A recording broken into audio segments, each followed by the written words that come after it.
अवधूत चिंतन श्री गुरुदेव दत्त. श्री गुरुचरित्र अध्याय 7.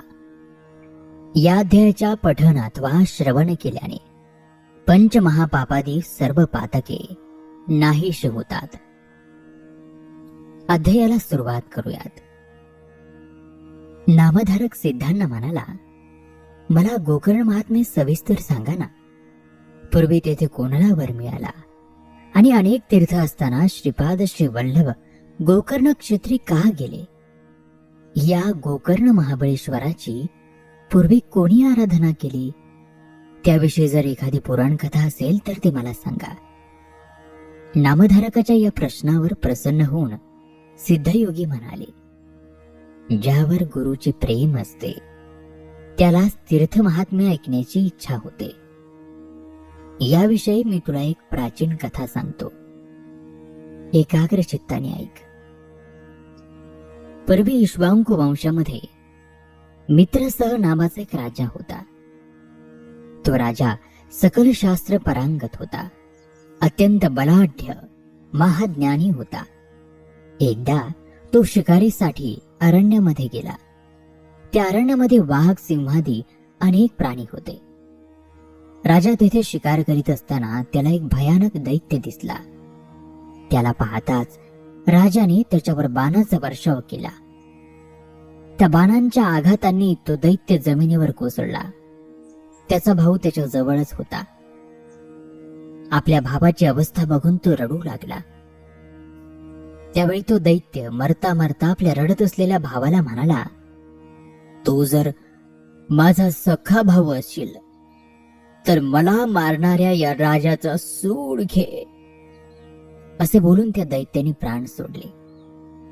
त्या मरण पावलेल्या दैत्याचा धाकटा भाऊ आपल्या भावाच्या मृत्यूमुळे शोकाकुल झाला. त्याने राजाचा सूड घेण्याचा निश्चय केला. त्याने मनुष्यरूप धारण केले आणि मित्रसह राजाच्या राजवाड्यामध्ये प्रवेश केला. तेथील अधिकाऱ्यांशी गोड गोड बोलून आणि त्यांना आपले पाककौशल्य दाखवून राजवाड्यामध्ये आचार्याचे काम मिळवले. सूड घेण्यासाठी योग्य संधीची तो वाट पाहू लागला आणि त्याला लवकरच तशी संधी मिळाली. एके दिवशी राजाकडे पितृश्राद्ध होते. श्राद्धासाठी वशिष्ठ मुनींसह अनेक ऋषी मुनींना भोजनासाठी निमंत्रण होते. श्राद्धाच्या अन्नाचे काम ते नवीनच आलेल्या आचार्यरूपी दैत्याला होते. त्याला ही मोठी सुवर्ण संधी होती. त्याने श्राद्धाच्या अन्नामध्ये गुप्तपणे नरमांस मिसळले. वशिष्ठ आदी सर्व ऋषीवर्य भोजनासाठी बसले. पत्री वाढण्यात आली आणि त्या मायावी दैत्याने वशिष्ठांच्या पानामध्ये नरमांस मिसळलेले अन्न वाढले. वशिष्ठ ऋषी हे अंतर्ज्ञानी होते. वाढलेल्या अन्नामध्ये नरमांस आहे हे त्यांनी ओळखले आणि ते ताडकन पानावरून उठले आणि त्या राजाला म्हणाले, राजा, तुझा धिक्कार असो. तू श्राद्धाच्या दिवशी ब्राह्मणांना कपटाने नरमांस खाऊ घालतोस. या तुझ्या पापकर्माबद्दल तू 12 वर्ष ब्रह्मराक्षस होशील. मी तुला शाप देतो.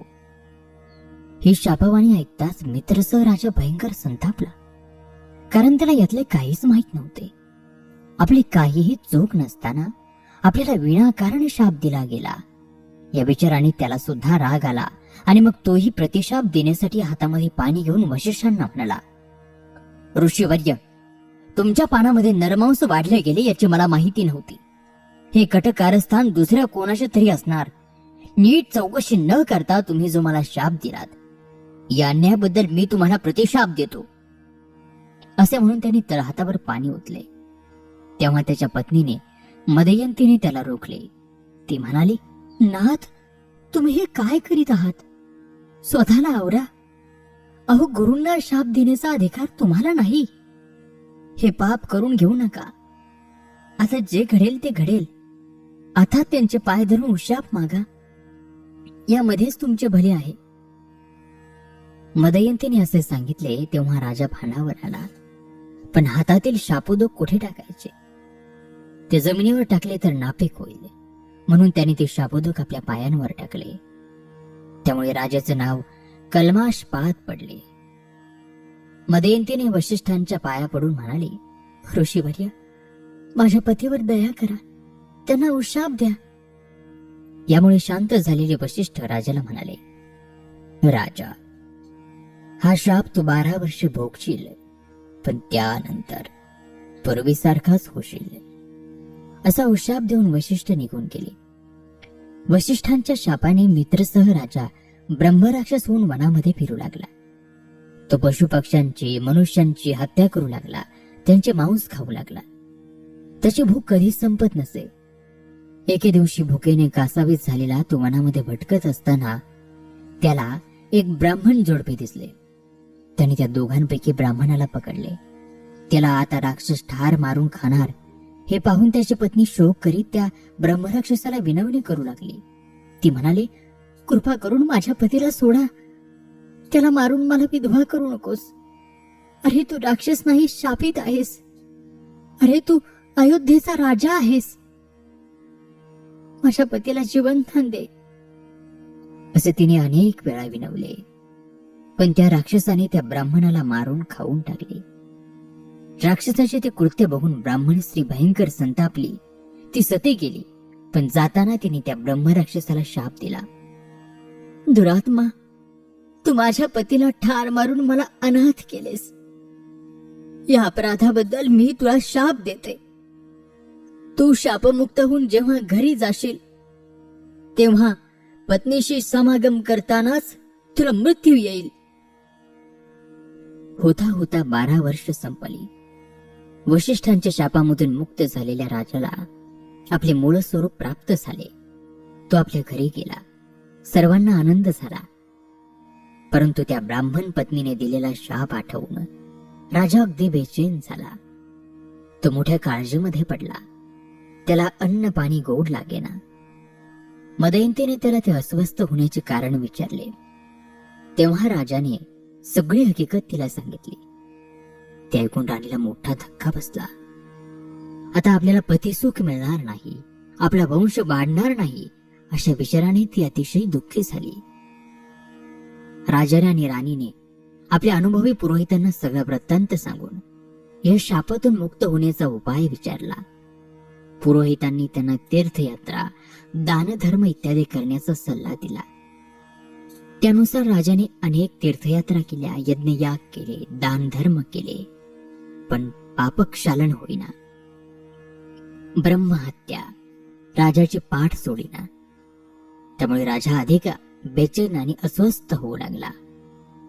अखेर राजा तीर्थयात्रा करीत करीत मिथिला नगरीमध्ये गेला. तेथे त्याला गौतम ऋषी भेटले.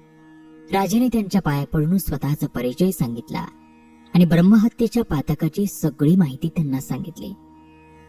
मग तो गौतमांना म्हणाला, मुनिवर्य, हे सगळे असे आहे. आता मला मनशांती मिळवून द्या. आज माझ्या भाग्याने आपले दर्शन घडले. तुमच्या कृपेने मी शापमुक्त होऊन सुखी होईन असा मला विश्वास वाटतो. माझ्यावर कृपा करा. या ब्रह्महत्येच्या शापातून मुक्त होण्याचा मार्ग मला दाखवा. राजाने अशी विनंती केली असता गौतम ऋषी त्याला समजावीत म्हणाले, राजा, घाबरू नकोस, कसलीही चिंता करू नकोस. भगवान शंकर सर्वांचे रक्षण करतात. मृत्युंजय शंकर तुलाही तारतील. गोकर्ण नावाचे एक प्रसिद्ध तीर्थक्षेत्र आहे. ते महापातकांचा नाश करते. तेथे कसलेही पाप शिल्लक राहत नाही. गोकर्ण क्षेत्रामध्ये असलेले भगवान शंकर त्यांचे केवळ स्मरण करता सर्व पातकांचा नाश होतो. तेथे भगवान महादेव महाबळेश्वर नावाने राहतात. सूर्याशिवाय अंधाराचा नाश होतो.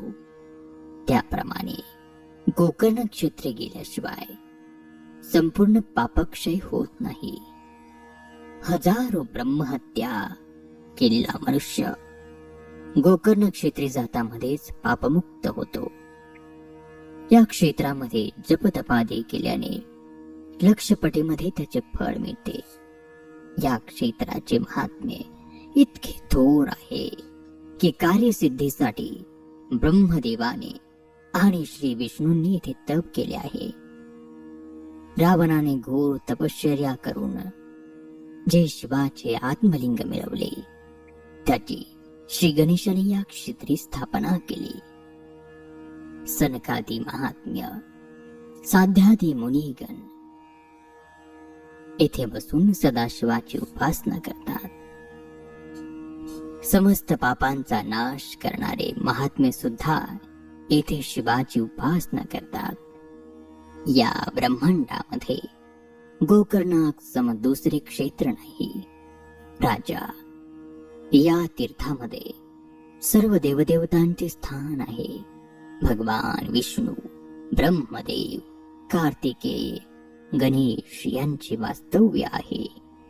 या गोकर्ण क्षेत्रामध्ये कोटी कोटी शिवलिंग आहेत. आता तेथील पाषाण लिंगाची खूण तुला सांगतो. आणि अशा पद्धतीने गोकर्ण महाबळेश्वराचं महात्म्य, ते लिंग कसं आहे याविषयी गौतम ऋषी राजाला सांगू लागले.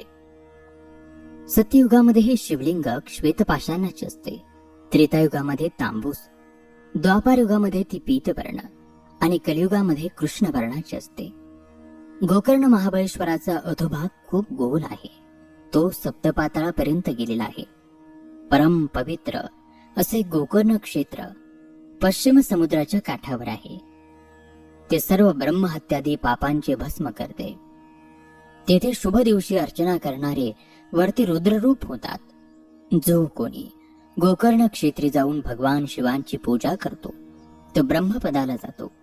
रविवारी, सोमवारी किंवा बुधवारी जेव्हा अमावास्या येते तेव्हा तेथे केलेले समुद्र स्नान, शिवपूजन, पितृतर्पण, अन्नदान, होम हवन अत्यंत फळ देणारे होते.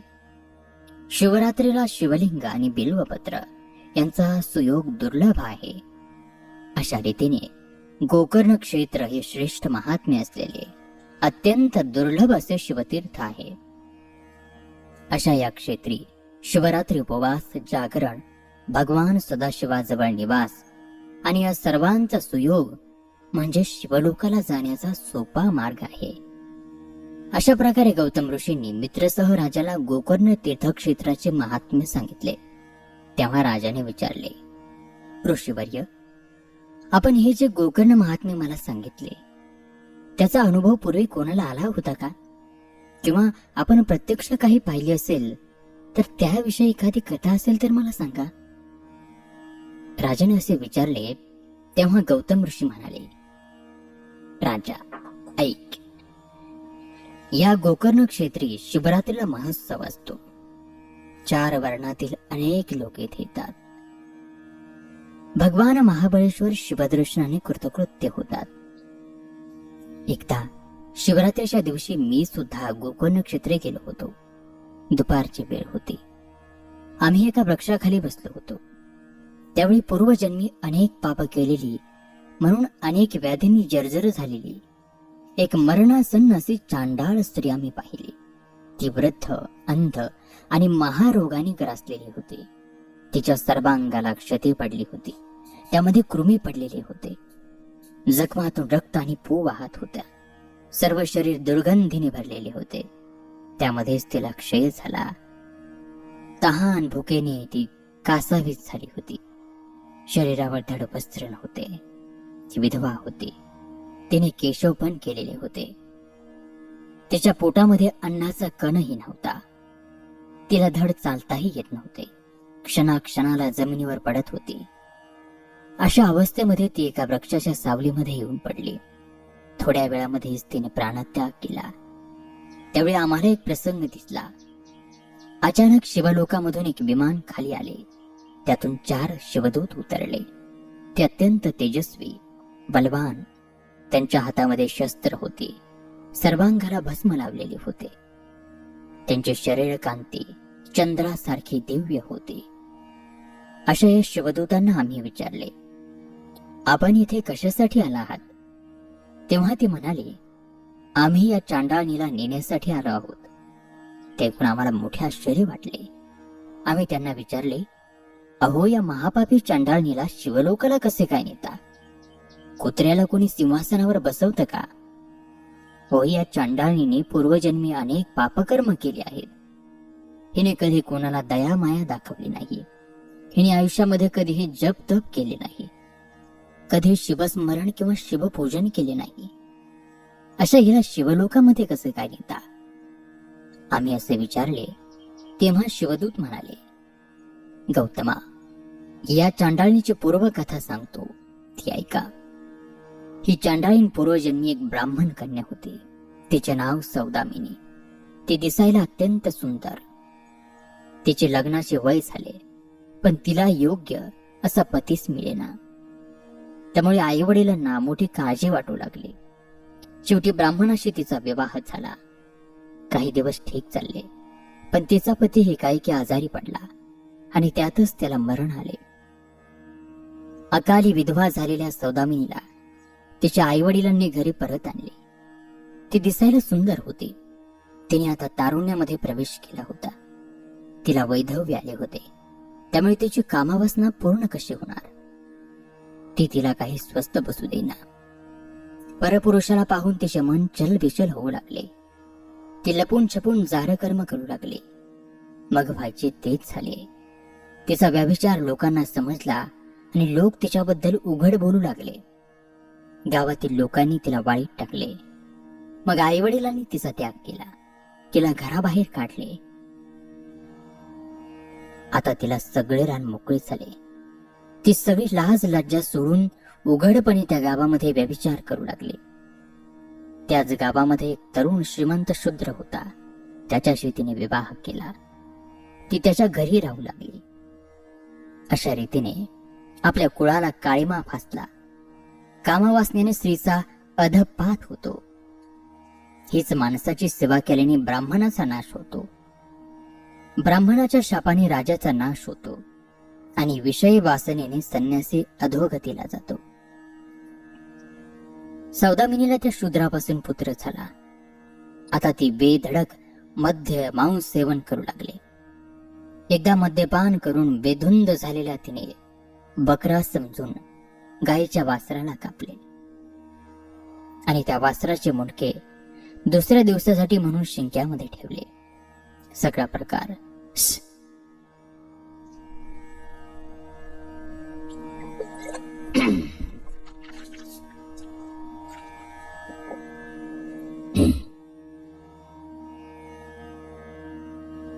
मग त्या वासराचे मुंडके काढून मांस काढून ते शिजवून खाऊ घातले आणि स्वतःही खाल्ले. संध्याकाळी गायीची धार काढण्यासाठी गोठ्यात गेली तेव्हा तिथे वासरू नव्हते. त्याऐवजी बकरा होता. तिने घरात जाऊन पाहिले. तो शिंकाळ्यात वासराचे मुंडके दिसले. सगळा प्रकार तिच्या लक्षात आला. ती कपाळ बडून रडू लागली.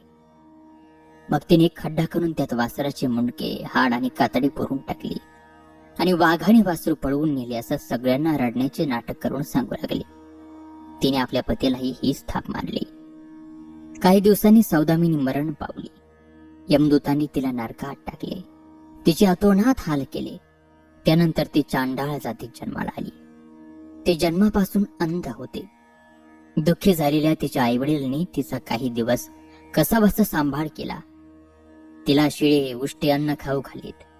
काही दिवसांनी तिला महारोग झाला. आईवडिलांचा आधार तुटला. नातेवाईकांनी तिला फार झिडकारले. आता ती भीक मागत फिरू लागली. अन्न नाही, वस्त्र नाही. अशा स्थितीमध्ये तिचे आयुष्य गेले. ती म्हातारी झाली. तिला अनेक रोग जडले. अनेक दुःख भोगत असलेल्या तिला आता मरण हवे होते, पण ते येत नव्हते. पुढे माघ महिना आला.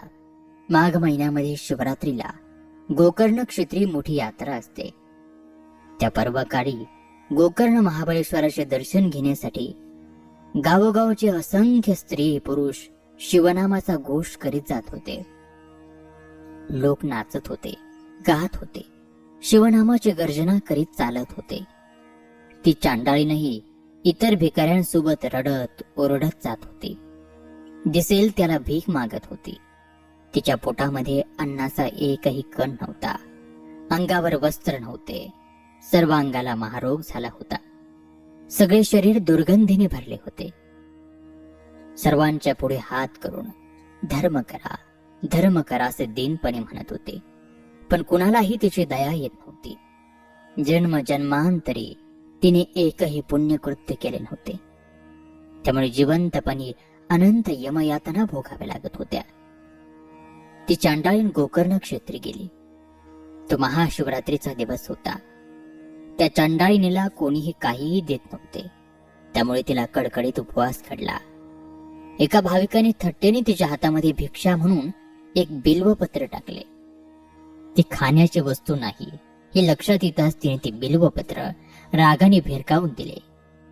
ते वाऱ्याने उडाले आणि नेमके महाबळेश्वर शिवलिंगावर पडले. कडकडीत उपवास, रात्रभर जागरण, शिवनाम घोषाचे श्रवण आणि अजाणतेपणे एका बिल्वपत्राने झालेले शिवपूजन, एवढ्यानेच त्या चांडाळणीची शतजन्माची पातके जळून भस्म झाली. भगवान शंकर तिच्यावर प्रसन्न झाले आणि त्यांनी शिवलोकी आणण्यासाठी तिला विमान पाठवले. इतके कथन करून शिवदूतांनी त्या चांडाळीच्या मृत शरीरावर अमृत सिंचन केले. त्यामुळे तिला दिव्य देह प्राप्त झाला. मग शिवदूत तिला सन्मानपूर्वक शिवलोकाला घेऊन गेले.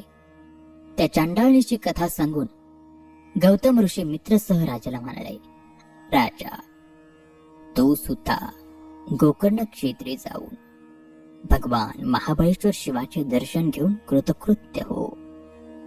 तेथे पर्वकाळी स्नान करून, शिवाची पूजा करून, शिवरात्रीला उपवास करून, बिल्वपत्रांनी शिवाची पूजा कर. असे केले असता तू सर्व पापमुक्त होशील आणि शिवलोकी जाशील. गौतमांनी असे सांगितले तेव्हा राजाला अतिशय आनंद झाला. तो गोकर्ण क्षेत्री गेला. तेथे भक्तिभावाने शिवपूजन करून ब्रह्महत्या आणि सतीचा शाप यातून मुक्त झाला. इतके सांगून सिद्धयोगी नामधारकाला म्हणाले, असे हे गोकर्ण क्षेत्र अतिशय पुण्यवान स्थान आहे आणि म्हणूनच श्रीपाद श्री वल्लभ तेथे राहिले. आणि श्रोतो, याच बरोबर श्री गुरुचरित्रातील हा 7वा अध्याय या ठिकाणी समाप्त होत आहे. उर्वरित कथाभाग पुढील अध्यायामध्ये. तोपर्यंत नमस्कार, धन्यवाद. श्री गुरुदेव दत्त.